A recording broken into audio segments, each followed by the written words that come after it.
నమస్తే అండి. నేను doctor Lokesh, gastroenterologist, working at Aster Ramesh hospitals, Guntur అండి. ఈ రోజు డిస్పెప్సియా అంటే అజీర్ణత గురించి మాట్లాడతాను. డిస్పెప్సియా అంటే పొట్టు పైన ఉబ్బరము, మంట, కడుపులో ఏదో టైట్ గా ఉన్నట్టు, ఒక్కొక్కసారి వాంతులు వచ్చేట్టుగా, ఒక్కొక్కసారి తేనెపులు రావడం, ఈ సమస్యలన్నీ మనము డిస్పెప్సియా అంటారు.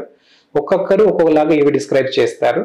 చాలా మందికి డిస్పెప్సియా ఎందుకు వస్తుంది అంటే మన లైఫ్ స్టైల్ హ్యాబిట్స్ దాని వల్ల, లేదా వెయిట్ చాలా ఉండడం, యాంగ్జైటీ, స్ట్రెస్, కొంతమందికి అల్సర్స్ ఏదైనా ఉన్నా, చాలా రేర్ గా క్యాన్సర్స్ వల్ల కూడా ఈ సమస్యలు రావచ్చు. ఎవరికైనా ఈ సమస్యలు చాలా ఇబ్బంది పడుతూ ఉంటే డెఫినెట్ గా అవి ఎవాల్యుయేట్ చేయాల్సి ఉంటుంది.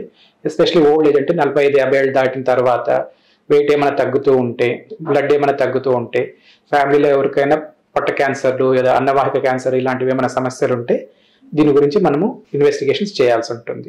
సో ఎవరికైనా ఈ సిమ్టమ్స్ ఉంటే, అంటే పొట్ట పైన నొప్పి రావడం, ఉబ్బరం రావడం, మంటగా రావడం, కొద్దిగా తిన్నప్పటి ఉబ్బరం అనిపిస్తుంది, ఆకలి వేయట్లేదు, త్రేనుపులు, ఏమైనా సమస్యలు మీకు ఇబ్బంది పడుతూ ఉంటే ఫర్దర్ ఇన్వెస్టిగేషన్స్ చేసుకోవాల్సి ఉంటుంది.